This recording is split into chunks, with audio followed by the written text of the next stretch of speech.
Great. Please proceed, sir. Okay, good afternoon. My name is Dr. Shiva Ayyadurai. One of my expertise is in the field called pattern recognition and mathematical analysis, so I'll try to keep it brief.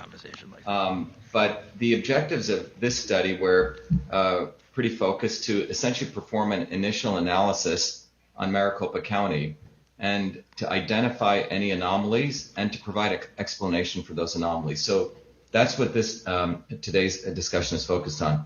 At a very high level, many people probably know these numbers. If you look at the about 2.6 million people are registered to vote in Maricopa County. In this election, 80.5% of them cast ballots, as you can see there. And this is not showing the data for, let's say, the independent or Green parties, but 49.8% went to Biden and 47.6% to President Trump. So that was the reported results from the Secretary of State.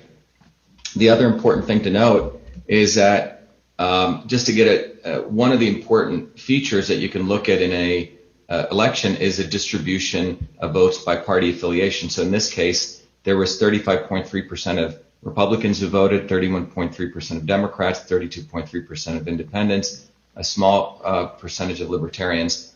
That gives a total distribution. We'll come back to this, why this is important in this analysis.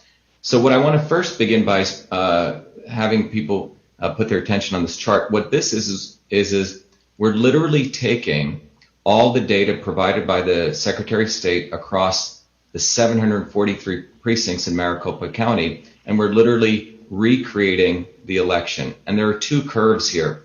One is the curve for President Trump, which is a red curve, and the blue curve is a curve for Mr. Biden. And as we move from left to right, what we're doing is we're starting with precincts which have low number of votes to precincts which have high number of votes, and we're literally counting the vote totals and summing them up together. When you get to the end here, you get the actual election results. So 49% for Mr. Biden and 47.6% for Mr. Trump. So these curves in many ways show the dynamic of the election as you move from the precincts from low vote counts to high, and you're essentially adding them up. So when you look at this curve in pattern recognition and pattern analysis, one of the things you try to understand is anomalies and the normal condition. So this is what we're calling the normal condition. In science, we'd call it the control. And we're literally looking at two important features. There's a shape of this curve, and there's the sequence and how this curve is developed. So in the analysis here, what we wanted to do was we wanted to see if we can reproduce the curve for President Trump and the curve for Mr. Biden by looking at the demographic of voters based on party affiliation, because that's one of the most easily accessible or one of the most prominent features in an election. So towards this, we initially did a initial analysis of looking at voter turnout in a precinct, percent voter turnout. So every dot here represents a particular precinct, and you're looking at the percent voter turnout in a precinct along the y-axis, and along the x-axis simply the percent registered Republicans in a precinct. And what's interesting is you see a positive correlation. The more percentage of Republicans in a precinct, in fact, voter turnout is going up. Alternatively, when we looked at the percentage voter turnout in a precinct by percent registered Democrats in a precinct, you see a negative relationship. As a percentage of Democrats in a precinct increases, each blue dot is a precinct, you see a negative correlation with voter turnout. And similarly, we see the same behavior in the registered independents in a precinct.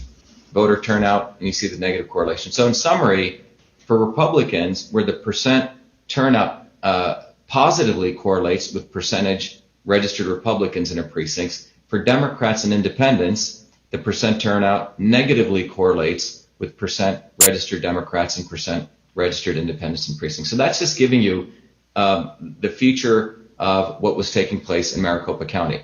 Now, getting back to this, we have the capability, the computer affords us the opportunity to do what we call scenario testing. What are the potential scenarios of distribution of Republicans, Democrats, Independents, Libertarians, and Greens, that if you were to look at the potential infinite possibility spaces, we haven't done all of them, but in the time that we have, what are the percentages of distributions of voters that would give rise to produce President Trump's curve here, and what are the percentages that would give rise of those allocations of Republicans, Democrats, Independents, Greens, and Libertarians to give rise to Mr. Biden's percentage. And the reason we want to do this is to look at the plausibility of these results. Is it plausible that you could have some reasonable distribution of Democrats, Republicans, Independents, Green to generate this very particular slope and these curves to get this net result? And remember, again, we're going from precincts from left to right. We're accumulating votes. So this is really 743 different data points. So what we first did, just to give you an idea, this is one of the potential scenarios where we're looking at, in the case of Democrats, we're looking at a split of votes between Mr. Biden and Trump of 20% to 80%, of Republicans between 80% to 20%, and of the Independents 70-30, Libertarians 0-100, and Green 100 zeros. This is one of the computer simulations. Like this, a computer can do far better than I could do sitting here. And what you see is the green line is trying to match Mr. Biden's blue line, and you can see it's way off. And the purple line is trying to match the red line. So obviously these aren't matching because, again, we wanted to see if we can overlay on those. So here's another potential scenario. In this case, we're looking at Biden-Trump voter distribution of Democrats by 80-20, Republican 20-80, the Independents 30-60, Libertarians 10-90, 100-0. And in this case, the blue line here, the purple line here, is at least nearer the red line, and the green line is getting closer to Mr. Biden. So again, the green and the purple are the simulated versions. Then we do another example. Well, this is getting a little bit closer. We see 100% Democrat, 0% Trump for Democrat distribution relative to Republicans, 20-80 split, 36%, 58% on the Independents, and so on. But it's still not matching, even though it's getting close here. You notice the slopes aren't matching. Well, we try a different case, 100% Democrat, 0% Biden-Trump, Republican 0-100, and so on. Still doesn't match.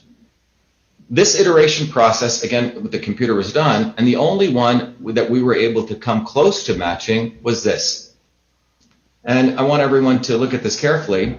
So out of all the potential universe, which we've done, and we're going to continue doing this, by no means is this done, we find that the interesting possibility we find here is when the Democrat percentage is 130% Mr. Biden and negative 30% Mr. Trump, and the Republican percentage is 0-100, the Independent is 30%, 58%, Libertarian 0-60, 60-0. But what's extraordinary about this graph, again, we went through many iterations, it matches perfectly, near perfectly. The slopes match, the curves match, the shape match. So what this tells us is that this demographic distribution of allocation of party affiliations is what can generate this. And I find it highly implausible because this means that Mr. Biden got 130% of Democrat voters and negative 30%, and President Trump got negative 30%. So how is this possible? So how is this quote-unquote result possible? Well, one possibility could be there's a demographic within the independent voters, which is this group here, okay, this 58%, not visible in our model who voted for Biden. Again, we would need to get more access to data, which is, by the way, very difficult to get access to. Another possibility is that Mr. Biden's actual votes were multiplied by 1.3, which is 130%, meaning each single vote Mr. Biden received, each single vote he actually received became 1.3 reported votes. Sort of there was an increase in a weighting of a vote that was given to Mr. Biden, and President Trump's votes are reduced by that 0.3 or 30% gained by Mr. Biden. Simply put, you could call this vote swapping, or there could be a combination of both. So that's what we have discovered today. But this combination, out of all the possibilities to match this curve perfectly, is the only one we found so far and the demographic distribution that it asserts seems highly implausible. But again, we need to do more research. One is, again, as I mentioned, that there could be certain groups of independent voters that are not visible in the model, or it could be vote swapping, or all three. And I'll end on that note. All right, Dr. Shiva. I'm looking at Mr. Giuliani, and I see he's been scratching some things out here. I'm pretty sure you have a question or two. I do, sir. Please, sir. Doctor, it's Rudy Giuliani. How are you? How are you, Mayor Giuliani? Can I just ask you, how did you get to that calculation where Trump received minus 30% of the Democrat vote? Can you explain to us in a way that we can understand how you got to that calculation? Sure. So let me go back to it, if I can go back to it. So think of this, Mayor Giuliani, as if you think about this, this is a curve that represents the actual vote, what's called the cumulative vote count for Mr. Biden and President Trump. Okay, so this is the control. This is what actually occurred on election night. Does that make sense? And what we're attempting to do in mathematics, using mathematics, you can do what's called curve fitting, where you can change certain variables to attempt to fit this curve. The variables we are changing here, which cannot be done, manually, but the computer is essentially changing the possibilities of different levers, a percentage of Democrats who voted for President Trump, the percent of Democrats who voted for Mr. Biden, the percent of Republicans who voted for Biden, the percent of Republicans who voted for Trump, the percent of independents who voted for Biden, the percent of independents who voted for Trump, and so on.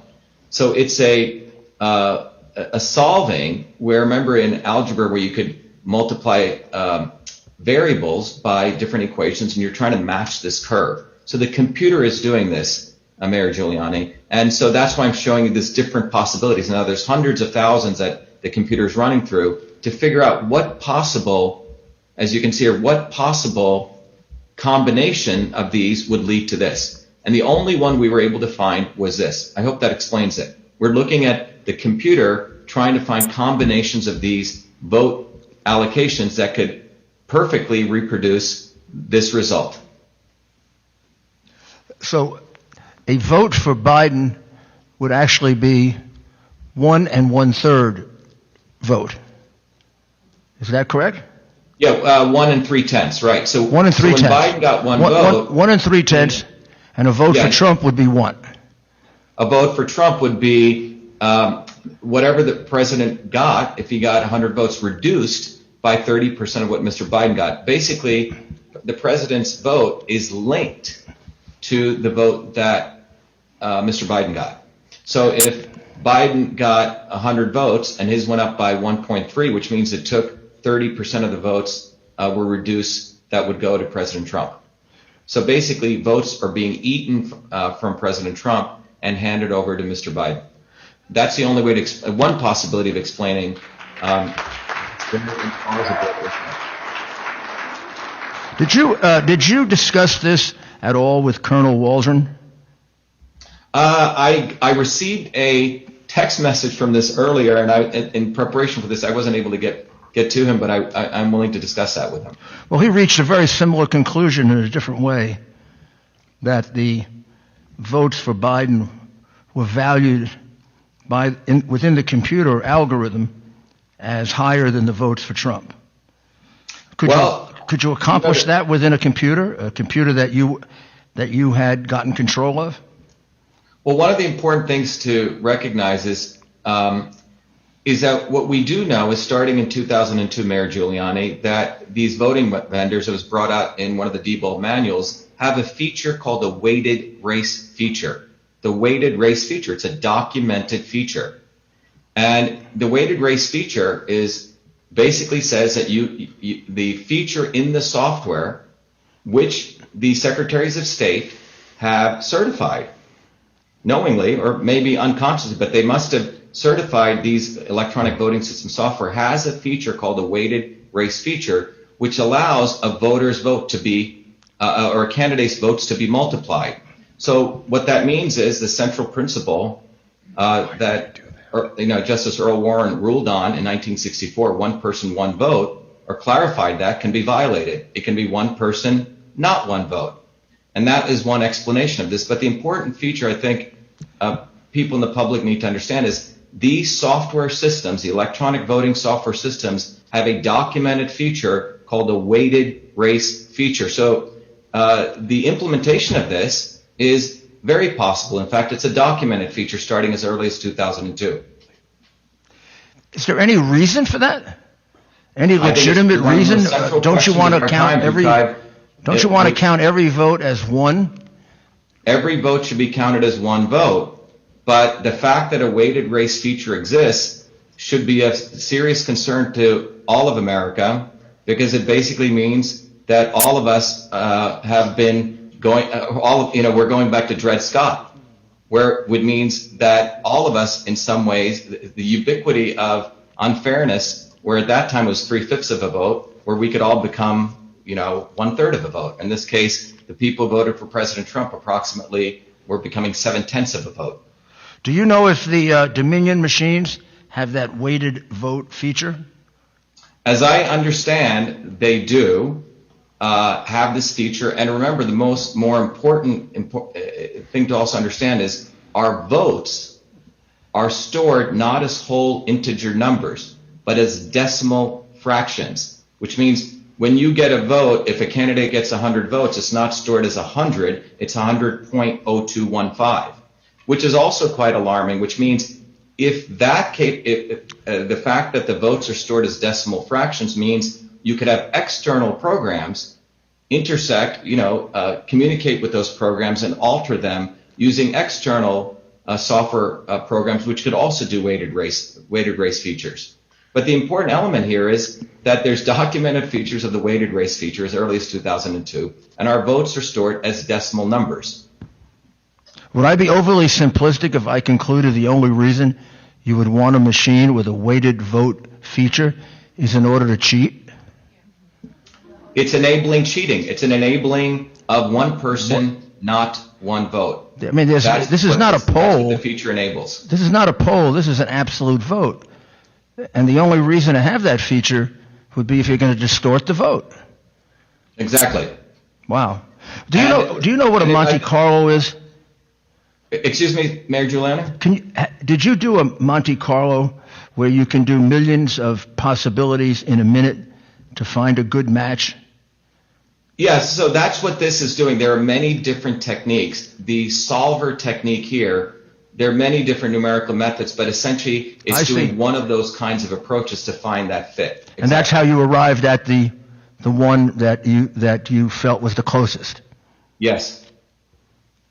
And could you say with a degree of professional certainty that there's no question that this vote count in Arizona is faulty, false, not accurate, whatever words are comfortable? Well, I think what I can say is that the plausibility of that, the cumulative vote count as we see it progress is highly implausible. The caveat being we don't have certain data on what percentage of demographics of independent voters, but from everything we've run and the simulations we've run, it's highly implausible the pattern of voting we saw that was reported by the Secretary of State of Arizona in Maricopa County. Thank you, Doctor. Thank you very much. You're welcome. Members, any questions for Dr. Shiva? Any questions? Representative Cook, please. Thank you, Mr. Chairman. I just have a question for the doctor. So earlier we had heard from a state senator, I believe, and in his presentation, when it had the vote totals, it had a decimal point and then numbers after. And so this perfectly makes sense if what you're saying is one vote is one vote, two votes is two votes. But if there's some way there's something added to it electronically to have a weighted vote as a 1.25, so every vote for this person is a 1.25, would that be the way those decimal points got there? Well, yeah. I mean, the issue is why are our votes being stored not as whole integers, versus what we're called floating point variables in computer science or in math, right? So when a developer writes a program, it should be very important. I've been programming for many, many years. And the first thing you learn is when you are writing a software program, you have to be extremely conscious on how you're declaring variables, right? This variable is an integer, which means it can only be, 0, 1, 2, 3, 4, 5, 6, 7, 8. This variable is going to be a decimal, which is also called a float or a double, which means it can be 1.1, 1.3, so on.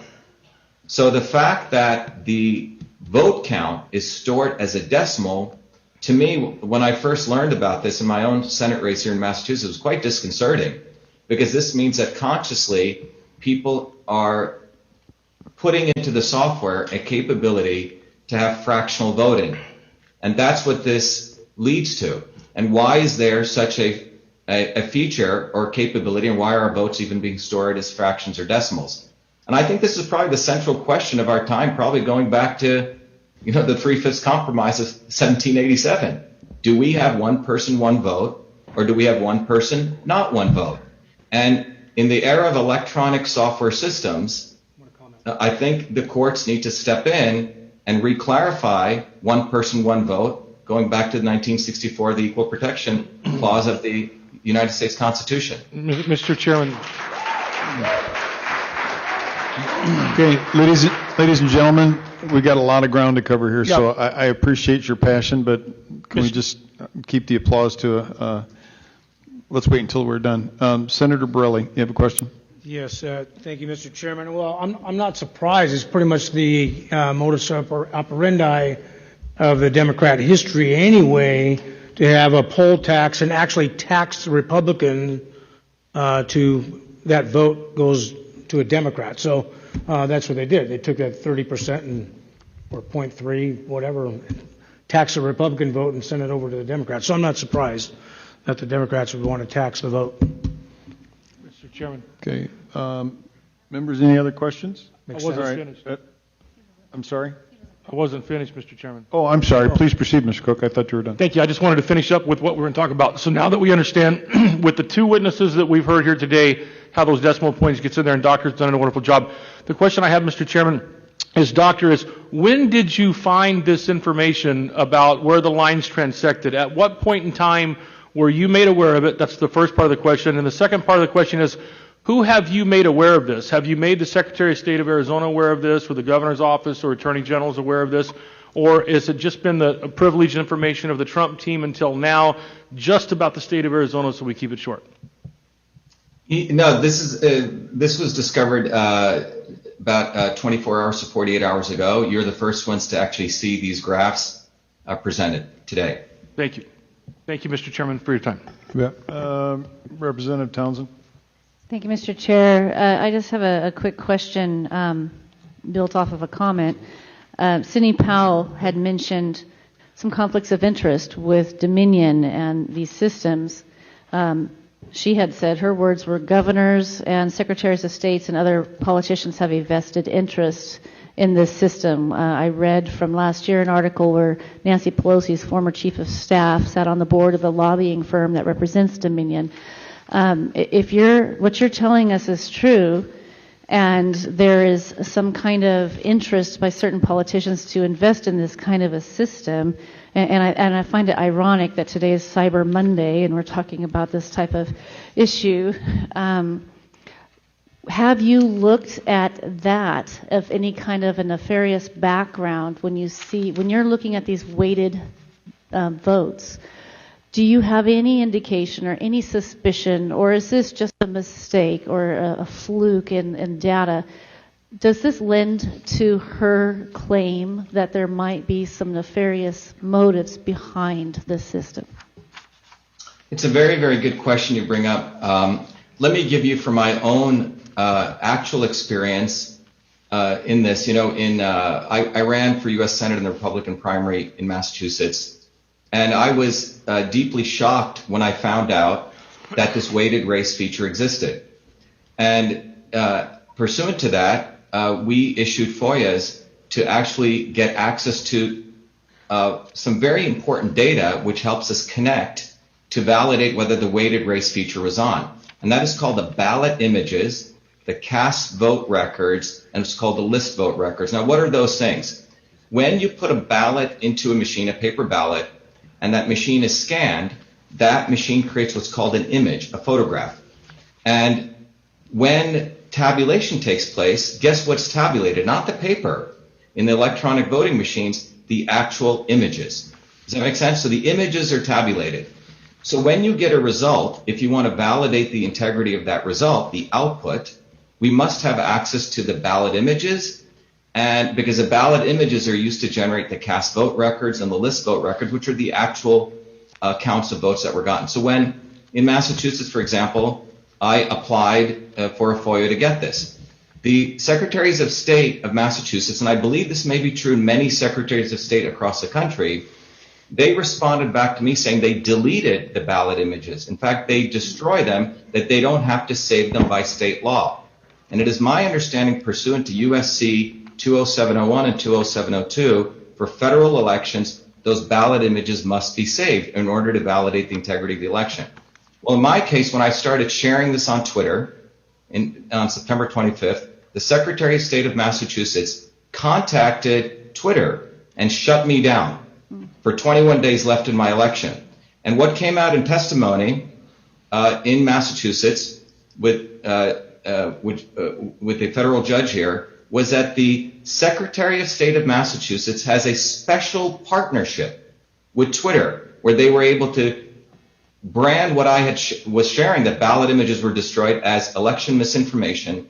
And in addition, they called the National Association of State Election Directors, NASED, which is the association of all the state election directors, and they too got involved in contacting Twitter to shut down my tweets where I was exposing that ballot images which were destroyed, which would be the evidence showing that the weighted race feature was on. It was quite extraordinary.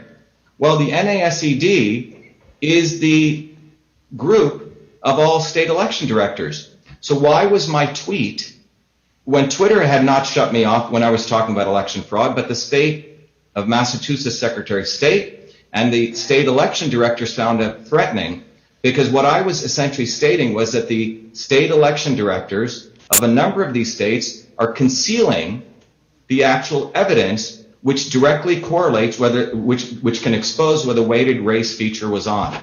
So yes, I do believe it's nefarious. And if you go look at the National Association of State Election Directors, which is a nonprofit, they are funded, and they're an entity of Democracy Works. Democracy Works is funded by Rockefeller Brothers. It is also funded by the Murdochs, Catherine Murdoch. And you can look at who is actually controlling the state election directors, or what community are they part of. Now, why is this important? Because the state election directors and the secretaries of state are the ones who certify electronic voting systems. Which means, are they certifying electronic voting systems knowingly with the weighted race feature? And in my view, I know in Massachusetts that's what was done. And knowingly telling the vendors to delete ballot images, which are the evidence that interconnect the weighted race features being on and the ballot images. So in Massachusetts, the factory settings of these electronic voting machines, the default factory setting is to save all ballot images. What we discovered in Massachusetts is they tell the vendors to set that to off, which means delete, destroy all ballot images. And I believe that many of these secretaries of state are involved in this. So yes, I believe it is nefarious. Thank you. And just as a follow-up, I believe, and I was told recently that in Maricopa County with the machines and the Dominion, that in the RFP request for the procurement, that it says you are able to, this allows you to publish the images, and that we were requesting that those be published, and we have been denied that. So I'm in communication with the Board of Supervisors to see, is it possible to go ahead and put that up? So I would recommend the public also get involved in demanding to be able to see those, because, apparently we have leaders in the state elbow bumping today in celebration of the certification of this election, and clearly what you're saying, we should be doing anything but. It's abhorrent, it's a shameful thing. That's a sad day in Arizona that we're celebrating the certification of this election. Mr. Giuliani. Mr. Giuliani, do you have any follow-up questions you'd like to ask? I would just like the doctor to state his credentials. Dr. Shiva, would you please state your credentials? Sure. My name is Dr. Shiva Ayyadurai. I hold 4 degrees from MIT. My undergraduate is in electrical engineering and computer science. I have 2 other masters. One is in scientific visualization from the MIT Media Lab, my master's. I also hold another master's from MIT in mechanical engineering, and my PhD is in a field called computational systems biology. And when I was 14 years old, I created the first email system while working as a full-time research fellow at Rutgers Medical School. And at that time, I began trying to understand sleep patterns in babies, why babies were dying in their sleep, and looking at patterns of signals to detect the anomalous signal and a normal signal. So the common thread throughout my entire life from the age of 14 till today has been pattern analysis, applying it to detect sleep patterns, handwriting recognition, speech recognition, face analysis, understanding the analysis of signals to detect flaws in aircraft wings of airplanes or bridges. But pattern recognition is my field of expertise. And so what I just shared with people today is using that expertise to understand an anomalous situation, a implausible situation relative to normal situations. But in addition to my academic training, my industry background across the 7 companies I've done is starting companies and running companies which focus on pattern analysis and pattern recognition, a whole host of industries. But that's my background, Mayor Giuliani. Quite impressive. Thank you, Dr. Shiva. And frankly, this is just an observation so far. We have heard a couple of terms thrown around, and I think rather carelessly, and I think you've put a very fine point on it. One is, these machines are supposed to tabulate. They're not supposed to calculate. They're just supposed to count, one for one. And I think you've put a very fine point on the notion that these aren't tabulation machines. These are machines that calculate, and were built to do so. So I just want to thank you very much for making yourself available to us. And, You're welcome. And we appreciate your time. Thank you, sir. Thank you. Be well. Thank you.